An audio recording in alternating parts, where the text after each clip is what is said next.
Panarukan, pelabuhan internasional yang terlupakan. Panarukan sempat menjadi satu wilayah masyhur dalam sejarah Hindia Belanda di Pulau Jawa. Pelabuhan Kilensari yang ada di kota ini sempat menjadi tonggak ekonomi Hindia Belanda yang membuat daerah ini terkenal di jalur bisnis Asia dan Eropa hingga abad ke-20. Panarukan juga tercatat menjadi satu kabupaten di ujung timur Pulau Jawa hingga penghujung abad ke-20.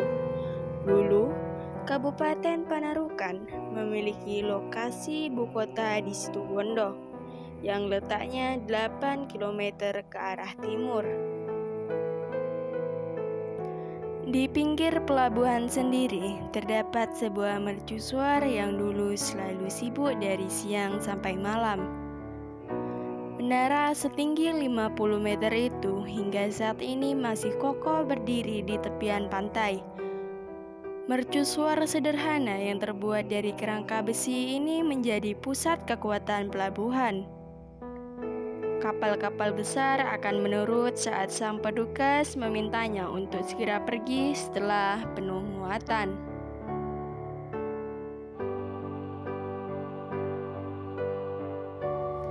Ada sebuah potret sejarah yang terekam di Pelabuhan Tua Panarukan, yakni akan keberadaan bangunan-bangunan tua yang berdiri di sekitar pelabuhan, yang dulunya merupakan gudang tempat penumpukan komoditas perkebunan kopi, karet, kakao, termasuk gula tebu yang selalu penuh.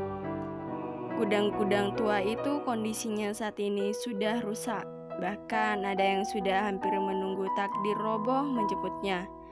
Atapnya sebagian telah menganga, kulit dindingnya pun terlihat kusam.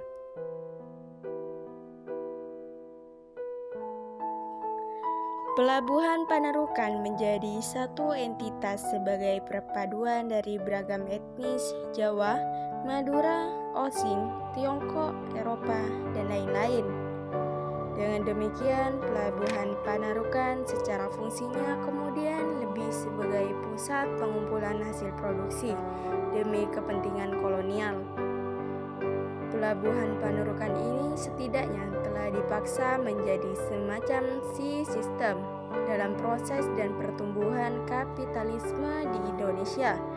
Setidaknya kerangka ini luput dari pandangan sejarawan karena terlalu sibuk bahwa sejarah adalah semata-mata sebagai peristiwa masa lampau. Menurut catatan Masyuri yang mewarnai dinamika kehidupan sosial sampai budaya masyarakat pesisir di kota Pelabuhan Panarukan tidak saja nelayan lokal dari Jawa Timur dan Madura. Di pesisir tersebut hadir juga nelayan dari Makassar dan Bugis untuk ikut mengisikan di wilayah ini. Tentu saja ini memperkaya dinamika sosial budaya dan gerak sejarah di kawasan Pelabuhan Panarukan.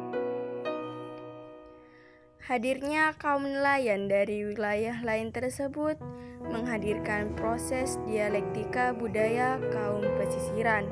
Suluk-suluk pesisiran di sekitar wilayah Pelabuhan Panarukan tersebut hadir dalam bahasa Jawa, namun dalam pelantunannya menggunakan logat Madura. Selain itu, di wilayah tersebut juga hadir kampung-kampung yang mencirikan wilayah asal, seperti Kampung Bugis dan Makassar. Begitu juga dengan proses penangkapan ikan. Ada banyak model perahu yang hadir di daerah tersebut. Masih ada lagi bangunan gudang yang bila dihitung rata-rata berluas 1000 meter persegi.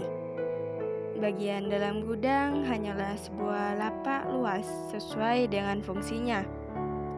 Gudang-gudang ini memang masih digunakan pihak pelabuhan hingga sekarang dengan menyewakannya kepada siapa saja mandor pelabuhan yang ingin menyimpan beberapa bawaannya. Untuk tarif, biasanya dikompromikan kemudian setelah barang itu masuk gudang.